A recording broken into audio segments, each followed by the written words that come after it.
Well, Ukraine's European allies are planning to spend billions on boosting their armies in the coming years. Germany's new chancellor, Friedrich Merz, has promised to build the strongest military in Europe.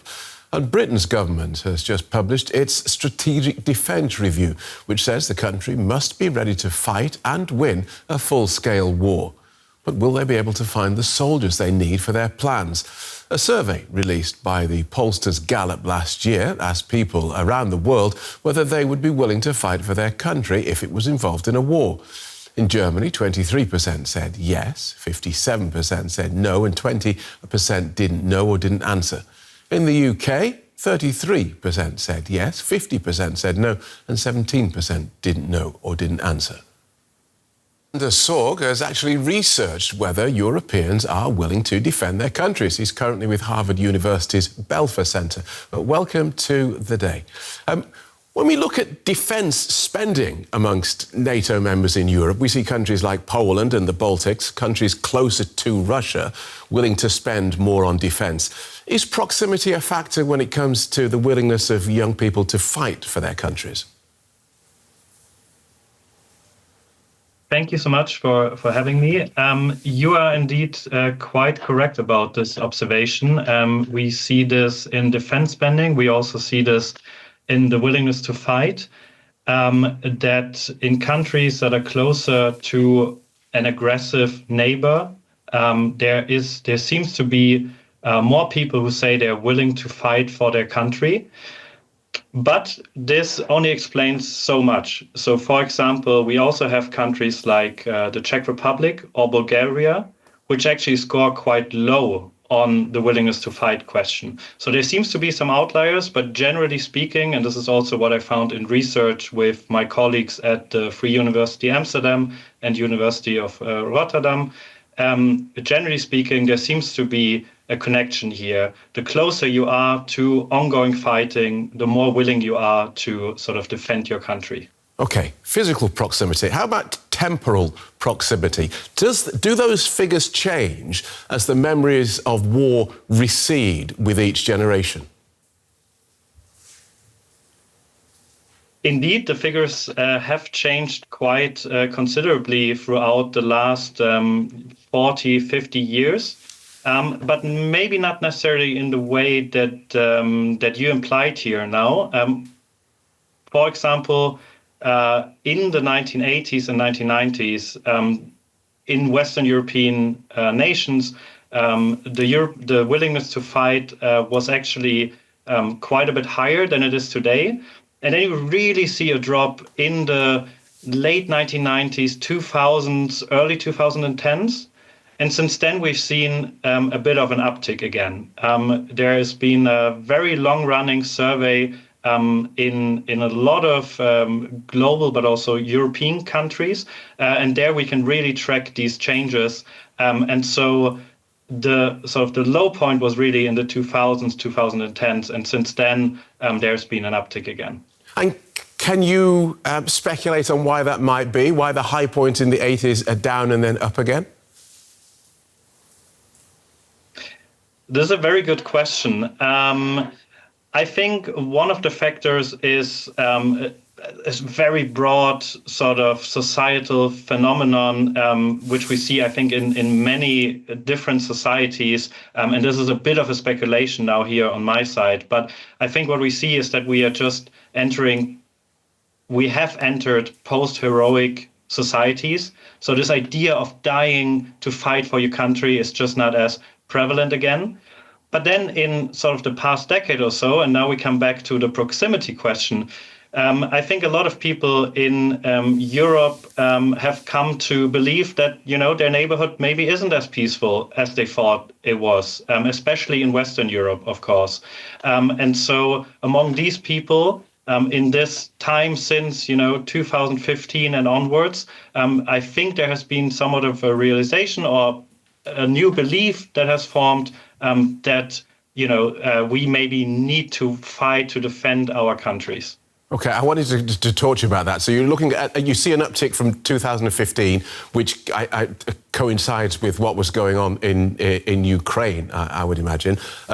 Does that Ukraine war on European doorsteps. Do you see that affecting people's willingness to fight?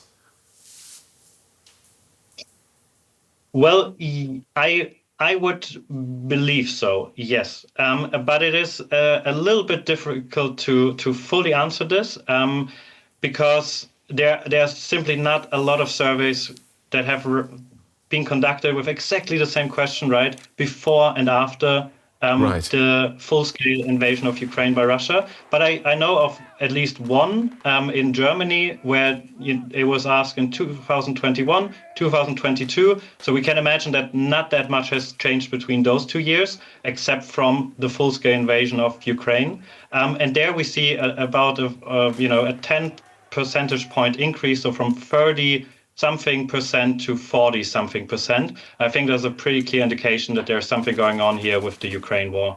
So that's 30-something percent of whom saying what? Of the German population saying that they would be willing to fight, to defend their country if they needed to.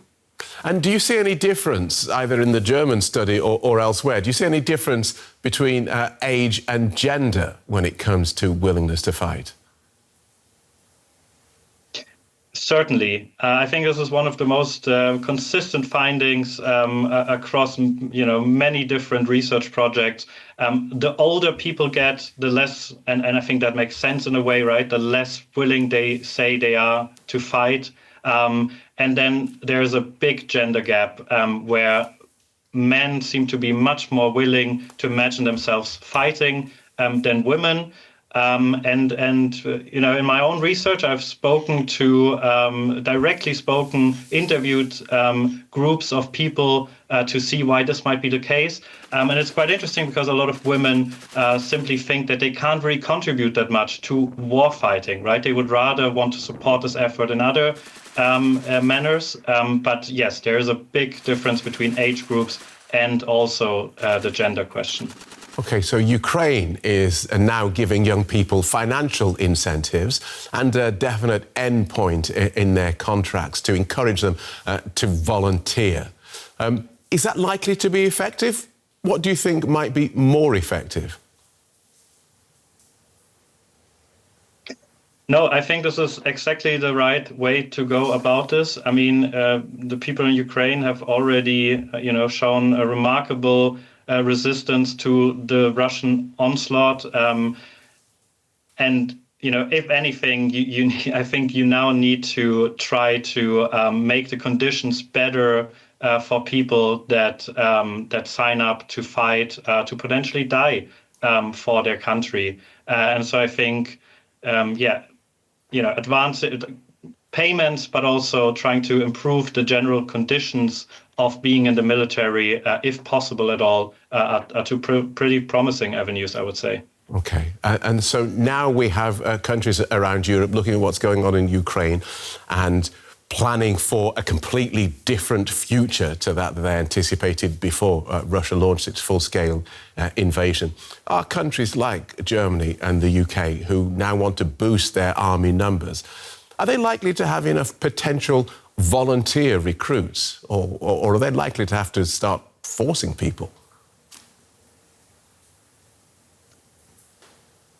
I think there's a lot of countries who are struggling with this, who haven't reached their target numbers in many years, or are struggling to do so at least. This is even the case in the United States.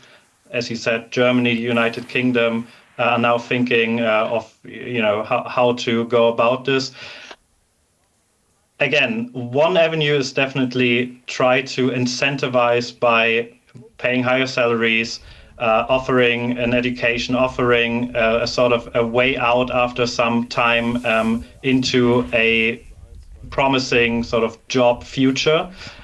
The other way, of course, to go about this is conscription. And I think if you really need to up those numbers, then besides all the downsides to it, conscription is probably the way to go. Thanks for talking us through that, Alexander. Alexander Sorg is a research fellow at Harvard University's Belfer Center. Thank you so much for having me.